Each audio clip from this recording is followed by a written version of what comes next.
This radio is old. This is one of the first couple Baofengs that I got.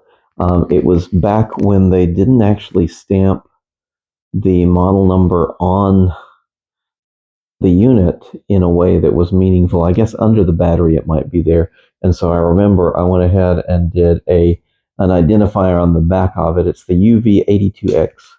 And it was unique because it's a 2 meter and 220. It was the first one that Baofeng had that did 220. It's got a little shorter antenna with it. This is in the Goya that I got aftermarket. It's the NA702DV, which is for VHF and 220. You can see I got the little rat tail on there that I had put on at some point in time. Why do I still have it? I've got a whole bunch of other newer ones. This is one that I had been hoping to just bring out of the box occasionally and do a highlight on because I have had it for so long.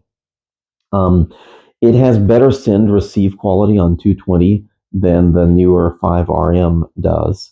I did a side by side at the house a year and a half ago, I think, because there aren't too many 220 repeaters in our area, but there are a couple, and I've occasionally picked up some activity. I was excited one day to pick up activity with the 5RM, and so I went and I got this one, and it was so much clearer. It picked up things so much better. Probably the antenna was a little better. That was probably part of it, but I think the filtering inside is probably a little better than the newer 5RM. One of the unique things about this one, I'm going to turn it off to show you, it's actually got two push-to-talk, the upper and the lower. And if you notice, when we get back to the display here, we have the upper band and the lower band. Well, one's for the upper, one's for the lower. So you can monitor and actually be back and forth on both. You can do 2 meter on one, 220 on another. You can see I've got some programmed in here. Now, this requires the cradle to charge. It does not do the NOAA weather alert. You can get to the weather band on this one, which I've got to say has been long enough. I'm trying to remember. I know we get to the FM by doing the F button there.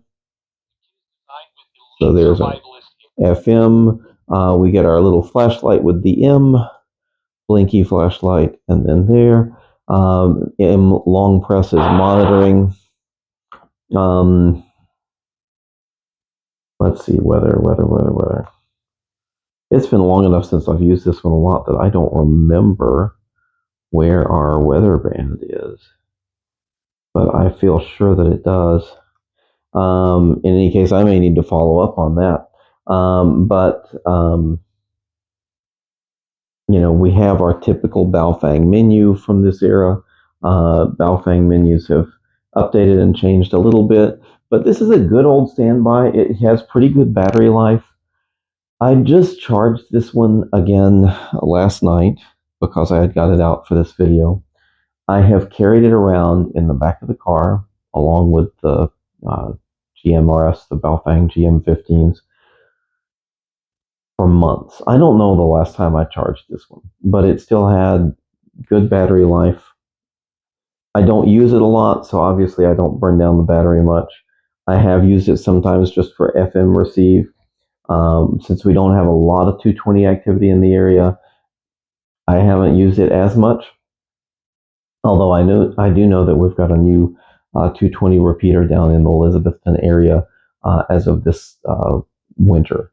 And so there is a little bit more traffic than there used to be. And we also pick up some from up in Southwest Virginia, Norton area. There's another one up there that I noticed has been getting a little more activity. But both of those I've found with the newer Woshun that I've got and I carry with me a lot because that's a tri-bander. All in all, this was a $30 radio and it's been really solid, really dependable. I haven't tested anything by the spectrum analyzer yet. I'm looking forward to a session where I go through several of them in sequence and just see what the output looks like. But this was a pretty nice little radio, and I'm really impressed in retrospect with how good it does on the 220 receive. Because some of our 220, there's one over in Mountain City, which is really hard to pick up. That's the one I was monitoring from the house, and I could just barely tell there was something there with the 5RM. and I got this one out to try it and tune to it, and it was much better. It was worlds better. It was very readable, very usable, and I don't chalk it up to just the rat tail alone. I think something in the filtering is much better in this era than it is in the more current. So it has it's missing some features I'd love to see, but that much said, it's a nice solid older radio. Really like it. It's the 82X UV-82X by Baofeng, probably 12 years old, 14 years old now, and it's still going like a champ. I liked this format when they were making it in this kind of durable ABS plastic. Good feel. Anyway, thanks for stopping in and seeing that one. And make sure you check back the channel. Comment with, what's your oldest radio? Which one have you had the longest? Is there a particular HT that you first got when you were into it and you haven't used much, but it's still there and you still use it occasionally? It's kind of in your go-to list just in case. Let me know in the comments. Make sure you like, subscribe, and share. Thanks.